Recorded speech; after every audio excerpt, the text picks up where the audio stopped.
Hello नमस्कार साथियों, मैं मनीष कुमार आप लोगों का फिर से आपके अपने आरएम क्लासेज में स्वागत करता हूं। और चलिए आज फिर से हम लोग मिल रहे हैं आधुनिक भारत के एक और महत्वपूर्ण टॉपिक जिसका नाम है असहयोग आंदोलन। तो हम लोग आज देखेंगे असहयोग आंदोलन के बारे में। आप लोग सबसे पहले इस वीडियो को अपने दोस्तों के साथ शेयर कर दें ताकि उन्हें भी अपने आने वाले आगामी ग्रुप डी और बिहार सचिवालय सहायक और फिर बीपीएससी के एग्जाम में इस टॉपिक से अच्छे मदद मिल सकेंगे। अगर इनसे क्वेश्चन आते हैं तो वो आसानी से आप लोग क्या कर सकते हैं, तो इसका सॉल्यूशन कर सकते हैं। तो चलिए हम लोग आज पढ़ेंगे क्या, तो असहयोग आंदोलन। तो ये असहयोग आंदोलन में क्या क्या हुआ, ये क्यों चालू हुआ, और इसमें जितने भी पॉइंट हमारे एग्जाम पॉइंट ऑफ व्यू से इम्पोर्टेंट है सारे पॉइंटों को हम लोग देखेंगे। तो चलिए हम लोग शुरू करते हैं आज का क्लास। तो देखिए असहयोग आंदोलन मैंने आपको बताया था इससे पिछले क्लास में क्या, खिलाफत आंदोलन। तो अगर आप लोगों ने उसे नहीं देखा है तो आप लोग इस लेक्चर के बाद उसे भी देखें, क्योंकि ये दोनों एक दूसरे से जुड़ा हुआ चीज है। क्या हुआ था कि जून 1920 में जो खिलाफत कमेटी का अधिवेशन कह सकते हैं या बैठक जो हुई थी, वो अधिवेशन हुआ था कहाँ, इलाहाबाद में। तो उसी इलाहाबाद में क्या हुआ था, खिलाफत कमेटी में निर्णय लिया गया था किस चीज का, तो असहयोग करने का। और असहयोग करने के लिए उसका नेतृत्व किसको सौंपा गया था, तो असहयोग आंदोलन करने के लिए नेतृत्व सौंपा गया था महात्मा गांधी को। और वहीं से ये शुरू होता है असहयोग आंदोलन का सिलसिला। तो वहां पे क्या किया गया था, स्कूलों का या फिर न्यायालयों का, इन सारी जगहों पे बहिष्कार करने की योजना बनाई जाती है। मगर इसके बाद क्या होता है कि इसके बाद सितंबर 1920 में कलकत्ता में कांग्रेस का अधिवेशन होता है, ठीक है। और ये क्या रहता है, ये एक विशेष अधिवेशन होता है। कब, 1920 में कलकत्ता में एक विशेष अधिवेशन बुलाया जाता है, किसका, कांग्रेस का। और इसमें बहुत सारे निर्णय लिए जाते हैं इस असहयोग आंदोलन के लिए, ठीक है। तो इसमें देखिए क्या होता है कि इस विशेष आंदोलन में प्रस्ताव रखा जाता है किसके द्वारा, तो महात्मा गांधी के द्वारा प्रस्ताव लाया जाता है, जिसका विरोध किया जाता है किसके द्वारा, तो सीआर दास, जो हमारे उस समय के एक बहुत ही राष्ट्रवादी नेता थे। कौन, सीआर दास। तो उनके द्वारा इसका विरोध किया जाता है। लेकिन बाद में चल के हम लोग पढ़ेंगे कि सीआर दास ही असहयोग का प्रस्ताव लाते हैं। लेकिन हम लोग देखते हैं कि इस अधिवेशन में और क्या क्या चीज हुए थे। तो इसमें क्या हुआ था, तो इसमें इसी अधिवेशन में क्या क्या हुआ था हम लोग ये देखेंगे। देखिए कार्यक्रम तय किया गया, असहयोग आंदोलन कैसे चलाया जाए, इसका पूरा क्या क्या इसमें किए जाए, ये सारे इसमें क्या किए गए, तो कार्यक्रम तैयार किए गए। जैसे कि सरकारी शिक्षण संस्थानों का बहिष्कार किया जाए, ठीक है।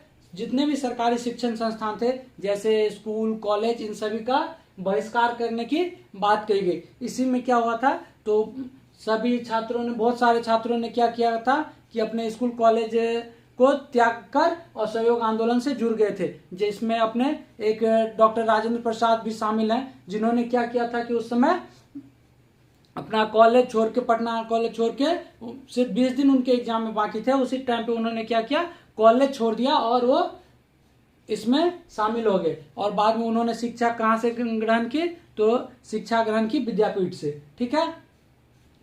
अब देखिए इसी में क्या हुआ था, तो न्यायालय का बहिष्कार किया गया था, ठीक है। न्यायालय का भी बहिष्कार किया गया।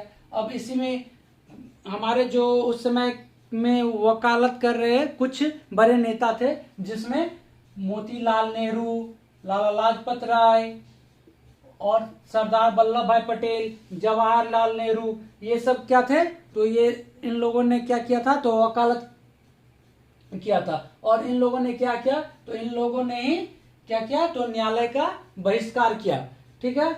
अब हम लोग देखते हैं क्या है, तो न्यायालय का बहिष्कार किया गया।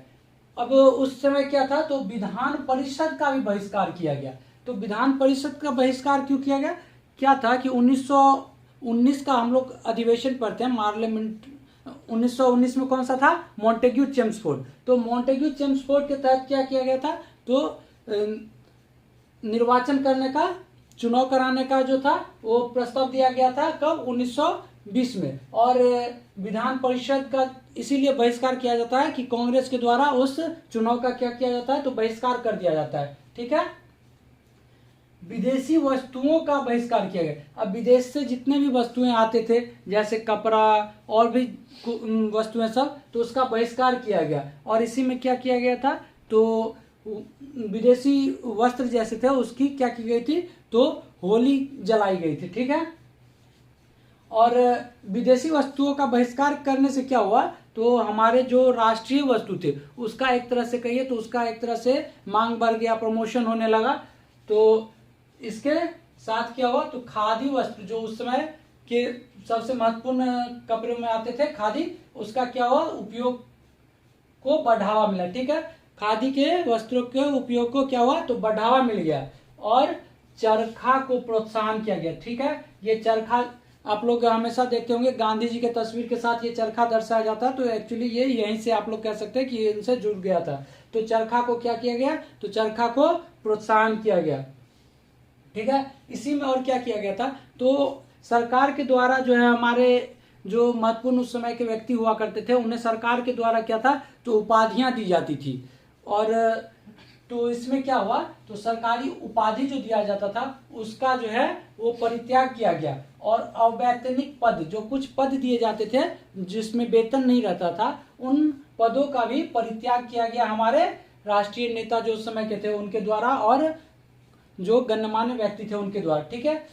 इसी में क्या हुआ था, तो सरकारी सेवा, जो सरकारी सेवा का था उससे उसका भी परित्याग किया गया। ठीक है। सरकारी कर का भुगतान न करने का क्या किया गया, तो अपील किया गया था कि सरकार को कर अदा न करे। ठीक है।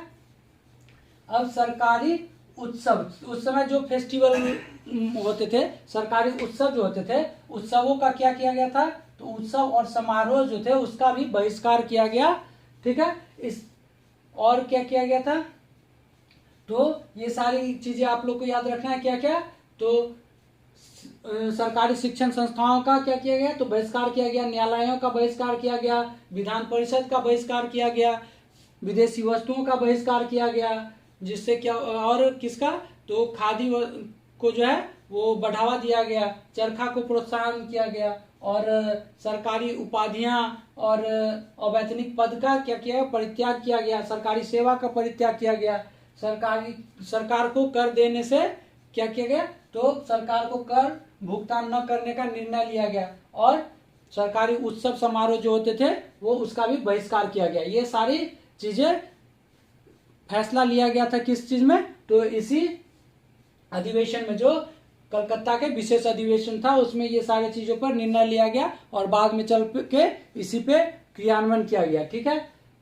अब इसके बाद क्या हुआ था, तो इस सारी चीज बनने के बाद, योजना बनने के बाद 1 अगस्त 1920 को गांधी जी ने क्या किया, तो असहयोग आंदोलन प्रारंभ किया। ठीक है। आप लोग से पूछ लिया जाएगा कि असहयोग आंदोलन किस तारीख से शुरू हुआ, तो 1 अगस्त 1920 से गांधी जी के द्वारा असहयोग आंदोलन जो है वो प्रारंभ किया गया। ठीक है। आप लोग ये चीज ध्यान रखिएगा कि असहयोग आंदोलन किनके द्वारा प्रारंभ किया गया, तो गांधी जी के द्वारा 1 अगस्त 1920 को। और ठीक है। और क्या हुआ था कि इसी दिन क्या हुआ था, 1 अगस्त 1920 को ही क्या हुआ था, तो हमारे उस समय के बहुत ही लोकप्रिय नेता कौन थे, तो उस बाल गंगाधर तिलक। ठीक है। बाल गंगाधर तिलक हमारे उस समय के बहुत ही बड़े लोकप्रिय नेता थे, बाल गंगाधर तिलक, जिनकी मृत्यु हो जाती है 1 अगस्त 1920 को ही इनकी मृत्यु हो जाती है। ठीक है। तिलक जी की मृत्यु हो जाती है। तो हम लोग से पूछ लिया जाता है इनसे भी रिलेटेड कि कौन ऐसे नेता है जिन्होंने असहयोग आंदोलन को समर्थन तो किया था लेकिन उसका परिणाम नहीं देखा, तो ये हमारे इसके उत्तर हो जाएंगे बाल गंगाधर तिलक, क्योंकि जिस दिन असहयोग आंदोलन शुरू होता है उसी दिन अपने बाल गंगाधर तिलक की क्या हो जाती है, तो मृत्यु हो जाती है। ठीक है। तो देखिए, तिलक ने असहयोग आंदोलन को समर्थन दिया परंतु परिणाम नहीं देख सके। ठीक है। परिणाम नहीं देख सके और समर्थन दिया था। तो ये लाइन बहुत ही इंपॉर्टेंट है, ये पॉइंट आप लोग इसे जरूर याद रखिएगा। और इन्हीं की स्मृति में जो है वो क्या बनाया जाता है, तो इन्हीं की स्मृति में तिलक स्वराज फंड, ये आप लोग याद रखिएगा, क्योंकि ये हो सकता है कि पूछ लिया जाए कि तिलक स्वराज फंड जो है वो तिलक की ही स्मृति में बनाया जाता है। और बाद में इसमें क्या होता है, तो बहुत सारे पैसे, लगभग 1 करोड़ रुपए इकट्ठे होते हैं। और क्या, तो महिलाएं जो हैं इसी आंदोलन के समय अपने आभूषण जो है इस फंड में दान करती हैं। और ये बहुत ज्यादा धन इकट्ठा करने वाला जो है, एक तरह से कह सकते हैं कि ये तिलक स्वराज फंड बना था। ठीक है, अब क्या था, तो दिसंबर 1920 में कांग्रेस का नागपुर अधिवेशन होता है। ये जो है उनका क्या था, ये वार्षिक अधिवेशन था। ठीक है, कांग्रेस का वार्षिक अधिवेशन कहाँ होता है, तो नागपुर में। और जिसकी अध्यक्षता कौन कर रहे होते हैं, तो इसकी अध्यक्षता करते हैं सी विजय राघवाचार्य। अध्यक्षता कौन करते हैं, सी विजय राघवाचार्य। किसका, तो नागपुर अधिवेशन कब होता है, दिसंबर 1920 में ये कांग्रेस का वार्षिक अधिवेशन होता है। अब इसी में क्या होता है, इसमें आप लोग कह सकते हैं कि इसी में असहयोग आंदोलन को पारित कर दिया जाता है। लेकिन हम लोग से पूछ लिया जाता है कि इस आंदोलन में जो है असहयोग आंदोलन का प्रस्ताव जो है वो किनके द्वारा लाया गया था, तो इसमें असहयोग आंदोलन का प्रस्ताव जो है वो C.R. दास के द्वारा प्रस्तुत किया जाता है। ठीक है, C.R. दास के द्वारा प्रस्तुत किया जाता है। और कलकत्ता अधिवेशन में गांधी जी के द्वारा ये प्रस्ताव प्रस्तुत किया गया था, जिसका विरोध C.R. दास ने किया था। और भी बहुत सारे कांग्रेस के नेता थे जिन्होंने इसका विरोध किया था, लेकिन प्रमुख जो थे वो C.R. दास थे, इसीलिए हमें इनका नाम याद रखना बहुत जरूरी है। और नागपुर अधिवेशन में C.R. दास ही क्या करते हैं, असहयोग आंदोलन के प्रस्ताव को प्रस्तुत करते हैं। ठीक है, और जिसे इस आंदोलन में स्वीकार, मतलब जिसे इस अधिवेशन में क्या किया जाता है, तो स्वीकार कर लिया जाता है। इसी अधिवेशन में क्या था, तो इस अधिवेशन में कुछ लक्ष्य तय किए जाते हैं। ठीक है, और जैसे इसमें क्या था, स्वराज प्राप्ति को अपना लक्ष्य बनाया जाता है। ठीक है, स्वराज प्राप्ति को क्या है, अपना लक्ष्य बनाया जाता है या लक्ष्य घोषित किया गया। ठीक है, स्वराज प्राप्ति को।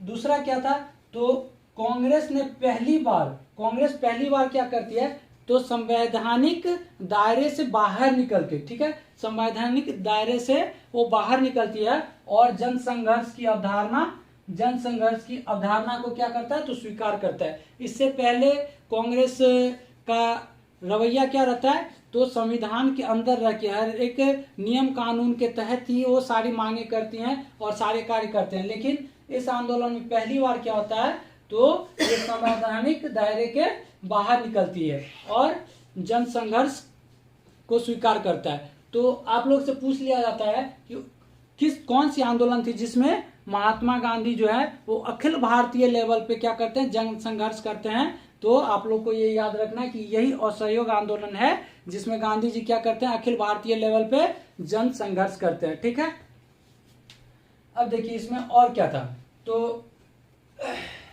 एक अखिल भारतीय कांग्रेस कार्यकारिणी समिति, ये बहुत ही महत्वपूर्ण पॉइंट है कि ये अखिल भारतीय कार्यकारिणी समिति का गठन किया जाता है। अखिल भारतीय कार्यकारिणी समिति, ये आप लोग से अगर पूछ लिया जाए कि इस समिति में टोटल कितने सदस्य थे, तो इस समिति में टोटल 15 सदस्य थे। ठीक है, आप लोग नोट कर लीजिएगा कि इस समिति में टोटल कितने, तो 15 सदस्य थे।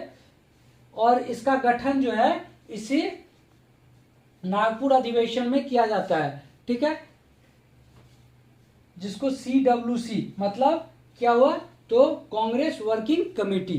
ठीक, तो इसका गठन किया जाता है अखिल भारतीय कांग्रेस कार्यकारिणी समिति का। और इसमें क्या किया जाता है कि भाषाई आधार पे प्रांतों में, भाषाई आधार पे क्या किया जाता है, तो प्रांतीय कांग्रेस कमेटी का भी गठन किया जाता है। एक तो हो गया आपका अखिल भारतीय कांग्रेस कार्यकारिणी समिति। तो कांग्रेस कार्यकारिणी समिति का क्या काम था, तो इनका काम था कि पूरे भारत लेवल पे असहयोग आंदोलन को नेतृत्व प्रदान करना और सारे घटनाक्रम पे नजर रखना। और उसी तरह भाषाई आधार पे क्या किया गया, तो प्रांतों में प्रांतीय कमेटी गठन किया गया, जिनका काम था कि प्रांतों में जो असहयोग आंदोलन हो रहे हैं उनको एक तरह से नेतृत्व प्रदान करना और क्या करना, तो रिपोर्ट करना, कांग्रेस के कार्यकारिणी समिति को रिपोर्ट प्रदान करना किसके रिगार्डिंग, तो ये जो असहयोग आंदोलन चल रहा है उसके, ठीक है। तो इसीलिए क्या किया गया था, तो प्रांतीय कांग्रेस कमेटी का गठन किया गया था, ठीक है। और क्या किया गया था, तो गांव स्तर पे भी कांग्रेस कमेटी बनाई गई थी, ठीक है। तथा क्या हुआ, तो इसी अधिवेशन में क्या हुआ था, तो इस अधिवेशन में हम लोग कह सकते हैं कि कांग्रेस का एक नया संविधान भी बनाया गया था। अब इसी में क्या किया गया था, तो कांग्रेस की जो सदस्यता फीस थी उसे क्या कर दिया गया, तो 4 आना कर दिया गया। आप लोग से ये पूछ सकता है कि कांग्रेस की सदस्यता फीस जो है वो कितनी थी, तो 4 आना कर दिया गया था, ठीक है। 1 साल के लिए 4 आना फीस कर दी गई थी कांग्रेस की सदस्यता फीस। और इन लोगों का लक्ष्य रखा गया था कि 1 करोड़ जो है वो कांग्रेस के सदस्य हों, ठीक है। अब क्या हुआ था, 5 नवंबर 1920 को ऑल इंडिया कांग्रेस कमेटी, ठीक है, ऑल इंडिया कांग्रेस कमेटी का अधिवेशन होता है, जिसमें गांधी जी को असहयोग आंदोलन शुरू क्या कहते हैं, जिसमें गांधी जी क्या करते हैं, तो बोलते हैं कि असहयोग आंदोलन शुरू होने के 1 वर्ष के भीतर स्वराज प्राप्ति का नारा दिया, ठीक है। गांधी जी ने क्या किया, तो नारा देते हैं क्या, कि 1 वर्ष के भीतर स्वराज प्राप्ति। आप लोग से ये पॉइंट डायरेक्ट एग्जाम में आते हैं कि किन्होंने 1 वर्ष के भीतर स्वराज प्राप्ति का नारा दिया, तो गांधी जी। और ये किस दौरान दिए थे, तो ये आप लोग को याद रखना है कि असहयोग आंदोलन के दौरान 5 नवंबर 1920 को गांधी जी ने यह क्या कहा था कि असहयोग आंदोलन शुरू होने के 1 वर्ष के भीतर भारत स्वराज प्राप्ति कर लेगा, ठीक है। 17 नवंबर 1921 में क्या हुआ था, तो प्रिंस ऑफ वेल्स, जो प्रिंस ऑफ वेल्स थे वो भारत आए थे, ठीक है। अब इन्हीं के भारत आगमन पर क्या होता है, भारत में जगह जगह जो है हड़ताल होती है, प्रदर्शन होते हैं, ठीक है। तो ये आप लोग याद रखिएगा कि प्रिंस ऑफ वेल्स कब आए थे, 17 नवंबर 1921 को। और इनके विरोध में कई स्थानों पर क्या होता है, तो हड़तालें होती है, प्रदर्शन होता है, ठीक है। अब देखिए ये सारी घटनाएं हुई थी। अब क्या हुआ था, दिसंबर 1921 में कांग्रेस का अधिवेशन कहाँ होता है, अहमदाबाद में, ठीक है। दिसंबर 1921 में कांग्रेस का अधिवेशन कहाँ होता है, तो अहमदाबाद में आयोजित किया जाता है। और इसकी अध्यक्षता कौन कर रहे होते हैं, क्योंकि ये 21 का है तो 21 में अध्यक्षता कौन कर रहे होते हैं, तो अध्यक्षता की जाती है CR दास के द्वारा। लेकिन इस अधिवेशन के समय में CR दास जो होते हैं वो जेल में होते हैं, ठीक है। CR दास कहाँ रहते हैं, तो जेल में रहते हैं। और जेल में होने के कारण इस अधिवेशन की कौन सी, तो अहमदाबाद अधिवेशन की अध्यक्षता कौन कर रहे होते हैं, तो हकीम अजमल खां, ठीक है। इसकी अध्यक्षता कौन करते हैं, हकीम अजमल खां। आप लोग ये बात याद रखिएगा कि 1921 में जो अहमदाबाद में अधिवेशन होता है दिसंबर में, ये भी वार्षिक अधिवेशन है, इसकी अध्यक्षता कौन करते हैं, तो अजमल खां। लेकिन अध्यक्षता करनी किनको थी, तो CR दास की। लेकिन CR दास क्या रहते हैं, तो जेल में रहते हैं। तो इसी अधिवेशन में क्या था, तो गांधी जी को कह सकते हैं कि गांधी जी को बोला गया कि आप अवज्ञा आंदोलन कीजिए, ठीक है, या अवज्ञा का लक्ष्य दिया गया गांधी जी को कि आप लोग अवज्ञा कीजिए। और वही हम लोग बाद में पढ़ेंगे कि सविनय अवज्ञा आंदोलन गांधी जी के द्वारा शुरू किया जाता है। लेकिन कुछ घटना हो जाती है जिस कारण गांधी जी इस समय अवज्ञा आंदोलन नहीं करते हैं। तो गांधी जी को इसी अहमदाबाद अधिवेशन में क्या है, तो लक्ष्य दिया जाता है कि आप अवज्ञा आंदोलन शुरू करें और उनको इसकी रणनीति बनाने का पूरा अधिकार दे दिया जाता है, ठीक है। और इसके बाद क्या होता है कि जब ये प्रदर्शन वगैरह होते रहते हैं और भी बहुत सारे प्रदर्शन होते हैं, तो उसी दौरान क्या होता है कि 1921 में भारत का गवर्नर जो है वो चेंज हो जाते हैं, बदल जाते हैं। इससे पहले गवर्नर थे कौन, तो इससे पहले थे चेम्सफोर्ड नहीं, मॉन्टेग्यू। हाँ, मोंटेग्यू चेम्सफोर्ड। मोंटेग्यू कौन थे? तो भारत सचिव थे। और चेम्सफोर्ड कौन थे? तो गवर्नर थे। अब जब गवर्नर चेम्सफोर्ड थे तो अब क्या होता है 1921 में कि अब गवर्नर जो है वो बन जाते हैं रीडिंग। ठीक है, कौन बनते हैं? लॉर्ड रीडिंग बनते हैं गवर्नर। और लॉर्ड रीडिंग जब गवर्नर बनते हैं तो इस ये जो आंदोलन चल रहा था इसके दमन के लिए वो और भी ज्यादा प्रयास करने लगते हैं और वो अपना दमनकारी नीति जो है वो या दमन चक्र जो है वो बढ़ा देते हैं। ठीक है, जिससे क्या होता है इसके बाद बहुत सारे झड़प होती है आंदोलनकारियों और पुलिस कर्मियों के बीच। इसी में क्या होता है कि एक झड़प होती है, कौन सा? तो चौरा चौरी का। तो हम लोग उसको भी देखेंगे, लेकिन उससे पहले क्या होता है तो गांधी जी जो हैं वो अल्टीमेटम दे देते हैं या एक पत्र लिख के गवर्नर को अल्टीमेटम देते हैं कि हमें क्या चाहिए। तो देखिए गांधी जी 1 फरवरी को क्या करते हैं तो घोषणा कर देते हैं, 1 फरवरी 1922 को घोषणा कर देते हैं कि हमें 7 दिन के भीतर, ठीक है, 7 दिन के भीतर जितनी भी राजनीति बंदी हो। क्या होता है कि उस समय जब झड़पें चल रही होती है तो बहुत सारे राष्ट्रीय नेता को क्या किया जाता है, गिरफ्तार कर लिया जाता है। जैसे कि मैंने आपको बताया कि CR दास भी जेल में थे, मोतीलाल नेहरू को भी गिरफ्तार किया गया रहता है।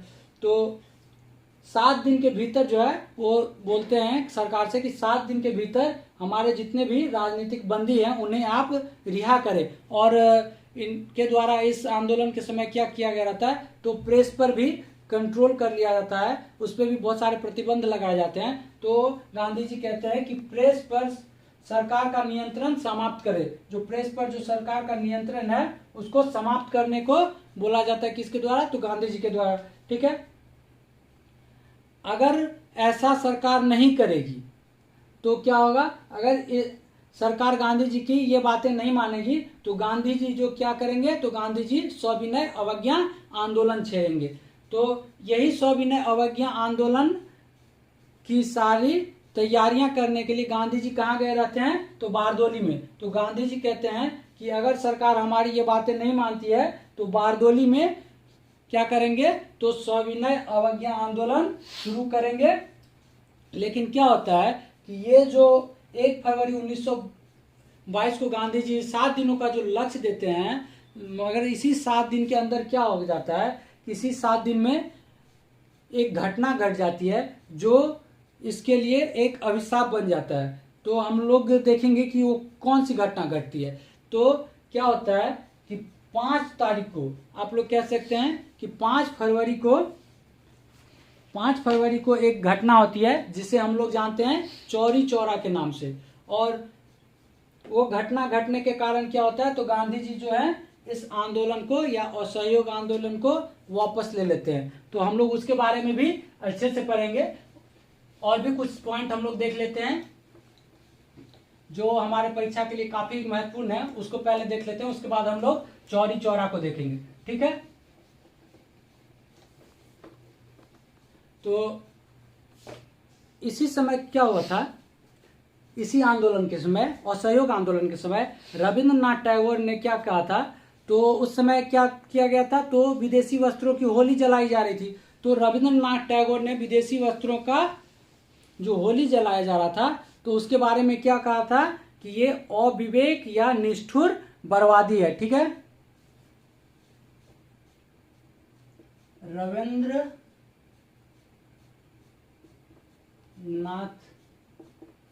टैगोर, ठीक है, आप लोग याद रखिएगा कि इन्होंने क्या कहा था, विदेशी वस्त्र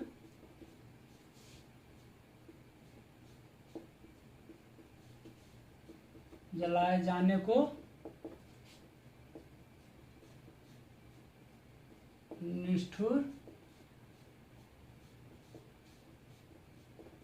निष्ठुर बर्बादी कहा। ठीक है, क्या कहा रविन्द्रनाथ टैगोर ने? ये जो वस्त्र जलाए जा रहे थे उसे क्या कहा तो निष्ठुर बर्बादी कहा। ठीक है, अब हमारे एक और मुस्लिम नेता थे उस समय, कौन? तो मोहम्मद अली जिन्ना, जिन्होंने असहयोग आंदोलन का विरोध किया। आप लोग से पूछ लिया जाए कि असहयोग आंदोलन का विरोध किसने किया तो मोहम्मद अली जिन्ना। मोहम्मद अली जिन्ना ने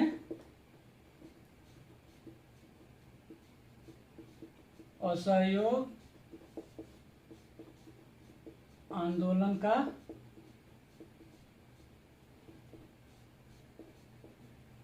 विरोध किया। ठीक है,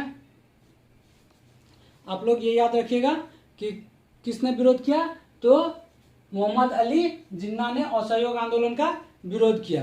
अब एक और हमारे बिहार के पर्सपेक्टिव से बहुत ही इंपॉर्टेंट नाम है, जिसे हमें याद रखना बहुत ही जरूरी है, क्योंकि कई बार बीपीएससी में पूछ लिया गया है। ठीक है, तो उनका नाम क्या है, राहुल सांकृत्यायन।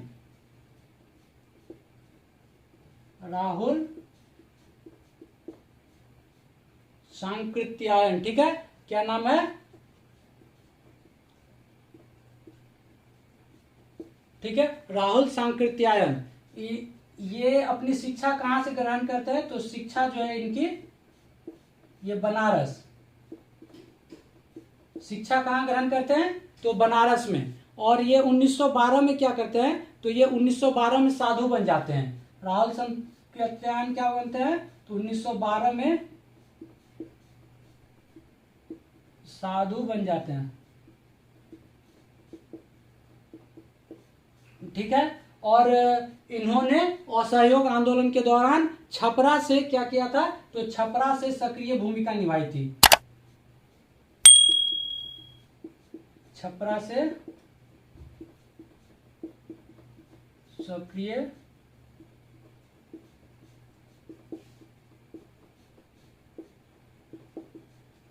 ठीक है, छपरा से सक्रिय भूमिका इन्होंने, और 6 वर्ष इस दौरान क्या हुआ था, तो इसके बाद ये 6 वर्ष के लिए जेल भी गए थे। तो क्या किया था इन्होंने छपरा से, और ये सीसीडी के अध्यक्ष चुने गए थे। ठीक है, किसके, तो डीसीसी के अध्यक्ष, डीसीसी, छपरा डीसीसी के अध्यक्ष चुने गए थे। कौन, तो राहुल सांकृत्यायन। ठीक है, और ये जेल जाते हैं कितने दिन के लिए, तो 6 महीने, 6 महीने के लिए ये जेल जाते हैं। और इसमें एक और बात है कि ये जब साधु बनते हैं तो इन्होंने अपना नाम क्या रख लिया था, तो इन्होंने अपना नाम रख लिया था बाबा रामोदर दास। ठीक है, इन्होंने क्या अपना नाम रखा था, नाम क्या रखा, बाबा रामोदर दास। ठीक है, तो इन्होंने अपना नाम क्या रख दिया, तो बाबा रामोदर दास। तो ये बहुत ही जरूरी है, आप लोग इसको अच्छे से एक बार देख लीजिए। राहुल सांकृत्यायन, शिक्षा कहाँ, बनारस में। 1912 में क्या थे, तो साधु बन जाते हैं और अपना नाम क्या रख लेते हैं, बाबा रामोदर दास। और ये छपरा में असहयोग आंदोलन के दौरान सक्रिय रहते हैं और डीसीसी के अध्यक्ष, डीसीसी के क्या अध्यक्ष चुने जाते हैं। ठीक है, डीसीसी के अध्यक्ष चुने जाते हैं, छपरा डीसीसी के। और इसी दौरान क्या होता है, तो इन्हें 6 महीने का जेल भी होता है। ठीक है, ये बात आप ध्यान रखिएगा। अब हम लोग चलते हैं, जो हम लोग का है क्या, तो चौरा चौरी। चौरा चौरी जो एक महत्वपूर्ण घटना घटी थी, हम लोग उसको देख लेते हैं कि चौरा चौरी में क्या क्या बातें हमें ध्यान रखनी है।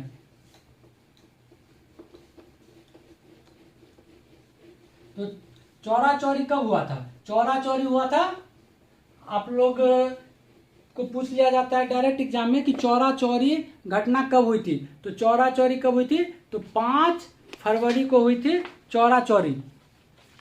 देखिए, चौरा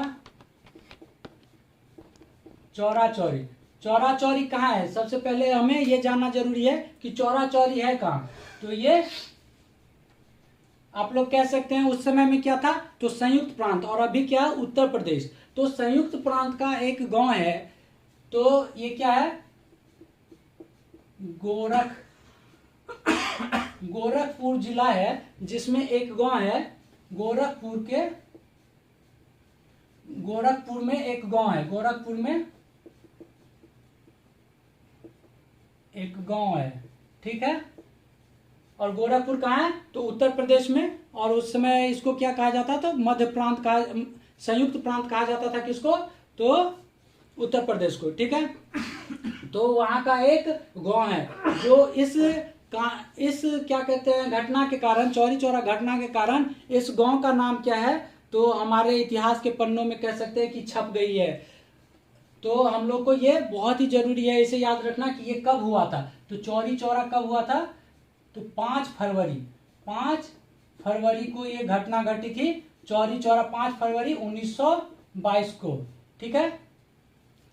कहीं कहीं आप लोग को ये 4 फरवरी भी मिल जाएंगे, मगर अगर ऑप्शन में 4, 5 दोनों हो तो हम लोग 5 के साथ जाएंगे, ठीक है। तो 5 फरवरी को ये घटना घटी थी। और ये घटना क्यों घटी थी? तो क्या हुआ था कि उस समय मतलब फरवरी में विरोध वगैरह चल रहे थे असहयोग आंदोलन के कारण। और मैंने आपको बताया जो गवर्नर आए थे उन्होंने क्या किया था? तो दमन चक्र जो है वो बढ़ा दिया था, या दमन की गति जो है वो तेज कर दी थी। इस कारण क्या हो रहे थे? तो बहुत सारे जगहों पे पुलिसकर्मियों और आंदोलनकारियों में क्या हो रही थी? तो झड़पें हो रही थी। तो इसी दौरान क्या हुआ था कि पुलिस के द्वारा क्या किया गया? तो जो किसान और कांग्रेस के या फिर कह सकते हैं कि खिलाफत आंदोलन कर रहे जो जनता थी, तो उनपे क्या किया गया? तो उनपे गोलियां चलाई गई पुलिसकर्मियों के द्वारा। तो इसी विरोध में क्या किए? तो जो गोलियां चलाने के बाद क्या हुई? तो भीड़ जो है वो आक्रोशित हो गई और उस भीड़ ने क्या किया? तो पुलिसकर्मियों पे हमला कर दिया। और वो पुलिसकर्मी क्या करते हैं? तो पुलिसकर्मी यही चौरी चौरा के थाने के अंदर चले जाते हैं। और गुस्साए भीड़ ने क्या किया? तो गुस्साए भीड़ ने उस थाने में क्या करते हैं? तो आग लगा देते हैं। और जब आग लगा देते हैं तो जो पुलिसकर्मी अंदर से बाहर आते हैं उन्हें भी मार के वापस क्या कर दिया जाता है उन गुस्साए भीड़ के द्वारा? तो फिर से वापस उस थाने में, आग लगी थाने में क्या किया जाता है? तो झोंक दिया जाता है। तो इस घटना में क्या हुआ था? कुल 22 पुलिसकर्मी, 22 पुलिसकर्मी जो है वो मारे जाते हैं, ठीक है। 22 पुलिसकर्मी मारे जाते हैं जिसमें 21 हवलदार होते हैं और एक एक आप कह सकते हैं थानाध्यक्ष होते हैं, ठीक है। तो टोटल 22 पुलिसकर्मी मारे जाते हैं। तो इस घटना की जानकारी जब गांधी जी को प्राप्त होती है तो गांधी जी क्या करते हैं? गांधी जी तत्काल जो है कांग्रेस की कार्यकारिणी की समिति की बैठक बुलाते हैं और इस घटना के बाद असहयोग आंदोलन को समाप्त करने का निर्णय लेते हैं, ठीक है। तो असहयोग आंदोलन को समाप्त करने का निर्णय कब गांधी जी लेते हैं? तो गांधी जी 12 फरवरी को, ठीक है, 12 फरवरी को कांग्रेस की कार्यकारिणी समिति की बैठक होती है। कांग्रेस की कार्यकारिणी समिति की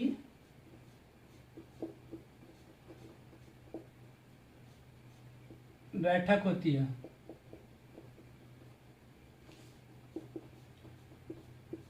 इसी में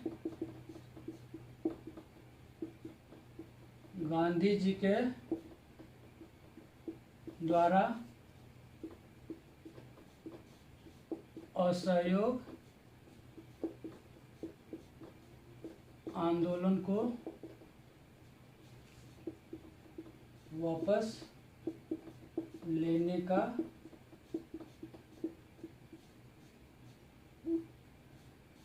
निर्णय लिया जाता है, ठीक है। ये आप लोग याद रखिएगा कि 12 फरवरी को क्या होती है? तो कांग्रेस की कार्यकारिणी समिति की बैठक बुलाते हैं गांधी जी और इसी में ये निर्णय लेते हैं, ठीक है। अब इस निर्णय से क्या होते हैं? तो उस समय के जो हमारे राष्ट्रवादी नेता होते हैं जैसे मोतीलाल नेहरू, मोतीलाल नेहरू, सी आर दास, सी आर दास, जवाहरलाल नेहरू, सुभाष चंद्र बोस। ये सारे जो नेता उस समय के होते हैं, ये इस फैसले से नाराज हो जाते हैं या दुखी होते हैं।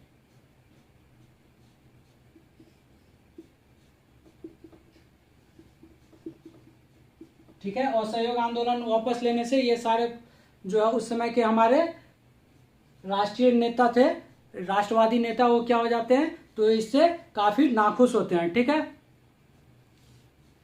और गांधी जी की इस कदम की क्या करते हैं, तो आलोचना करते हैं। और गांधी जी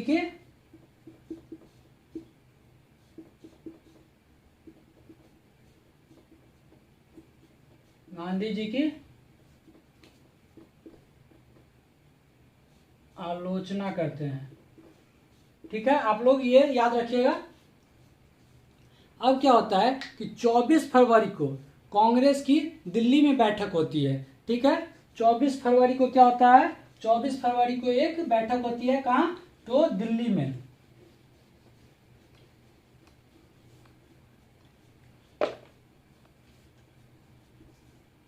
चौबीस फरवरी को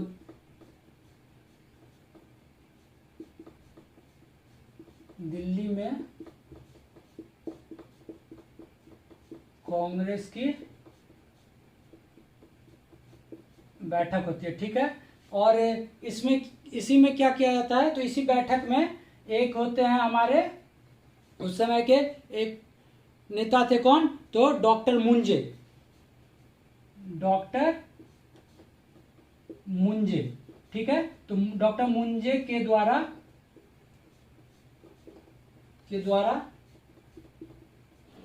गांधी जी के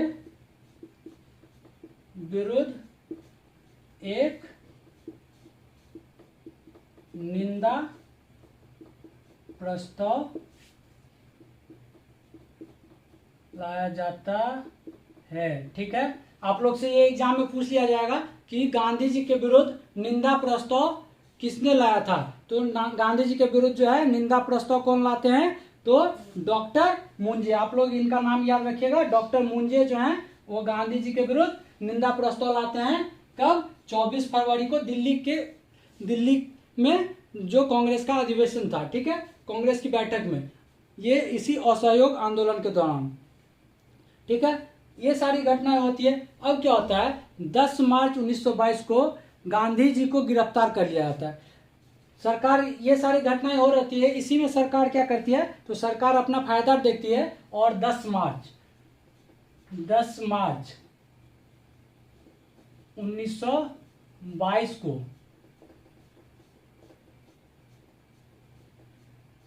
गांधी जी को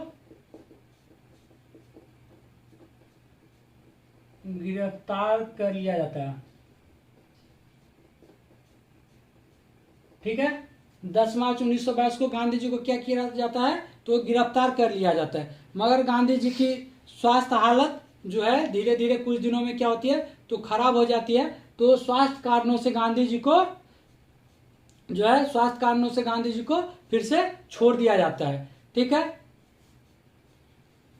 अब गांधी जी को जब गिरफ्तार कर लिया जाता है तो हम लोग से पूछ लिया जाता है कि इनका जो मुकदमा है वो कहाँ पे चला था, तो इनका मुकदमा जो है वो अहमदाबाद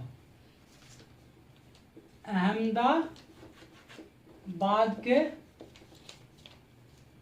सेशन, अहमदाबाद के सेशन जज ब्रूमफील्ड,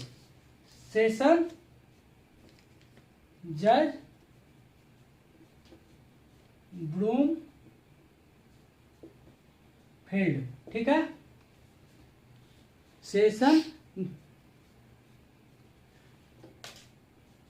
क्या है, तो अहमदाबाद के सेशन जज ब्रूमफील्ड, ठीक है, ये क्या है, तो अहमदाबाद के जज सेशन ब्रूमफील्ड की अदालत में क्या होता है, तो इनका मुकदमा चला जाता है। अहमदाबाद के सेशन जज ब्रूमफील्ड में मुकदमा, ठीक है, मुकदमा होती है। और इसी पे यहीं पे क्या होता है, तो गांधी जी को सजा सुना दिया जाता है। तो गांधी जी को सजा दे दिया जाता है कितने दिनों का, तो 6 वर्ष का, 6 वर्ष का, 6 वर्ष का सजा होता है, ठीक है, 6 वर्ष की सजा होती है। गांधी जी को 6 वर्ष की सजा सुनाई जाती है। और गांधी जी को रिहा कब किया जाता है, तो स्वास्थ्य कारणों का हवाला देके गांधी जी को 5 फरवरी, ठीक है, गांधी जी को फिर कब रिहा किया जाता है, तो 5 फरवरी 1924 को, ठीक है, 5 फरवरी 1924 को गांधी जी को रिहा कर दिया जाता है। और क्यों रिहा किया जाता है, तो गांधी जी की स्वास्थ्य गड़बड़ हो गई थी, इसी कारण गांधी जी को रिहा कर दिया जाता है, ठीक है। तो यह सारे बात आप लोग याद रखिएगा। और गांधी जी ये असहयोग आंदोलन क्यों वापस लिए थे, क्योंकि गांधी जी चाहते थे कि जो भी कार्यक्रम चल रहा है वो शांतिपूर्ण तरीके से हो, और गांधी जी नहीं चाहते थे कि उनके किसी भी कार्यक्रम में क्या हो, तो हिंसा हो। तो इसी हिंसा के कारण गांधी जी ने इस असहयोग आंदोलन को समाप्त कर दिया था। तो ये सारे बात आप लोग याद रखिएगा। और ये एग्जाम पॉइंट ऑफ व्यू से बहुत ही इंपॉर्टेंट पॉइंट है सारे के सारे। तो आप लोग इसे बार बार रिवीजन करके इसे याद रखने की कोशिश कीजिएगा, क्योंकि ये हो सकता है कि हमारे आने वाले जो आगामी बीपीएससी है और ग्रुप डी या बिहार सचिवालय सहायक, इस तीनों में से लगभग हर एग्जाम में आपको इस टॉपिक से प्रश्न देखने को मिल सकते हैं, ठीक है। तो हम लोग अब फिर मिलेंगे एक अगले सेशन में। तब तक के लिए आप लोग इतना ही रखिए और इसे अच्छे से तैयार कीजिए, ठीक है। और अगर ये पसंद आया हो तो आप लोग इसे लाइक जरूर कर दीजिए और अपने दोस्तों के साथ जरूर शेयर कीजिएगा, और ताकि उन्हें भी इसका क्या हो, तो उन्हें भी इसका बहुत सारा फायदा मिल सके और वो अपने एग्जाम में एक बेहतर तैयारियां कर सके। चलिए अब हम लोग मिलेंगे अगले क्लास में, तब तक के लिए इतना ही। आप लोग इसे क्या करें, तो आप लोग इसे शेयर करें और बेल, अगर चैनल सब्सक्राइब नहीं किया तो चैनल को सब्सक्राइब कर ले और बेल आइकॉन की बटन को प्रेस कर ले, ताकि हमारी नई वीडियो जब भी आए तो आपको नोटिफिकेशन आए और आप आने वाले टॉपिक से भी अपने एग्जाम के लिए बेहतर तैयारियां कर सके। चलिए आज के लिए इतना ही, तब तक के लिए धन्यवाद। फिर मिलेंगे अगले क्लास में, तब तक के लिए इतना ही, धन्यवाद।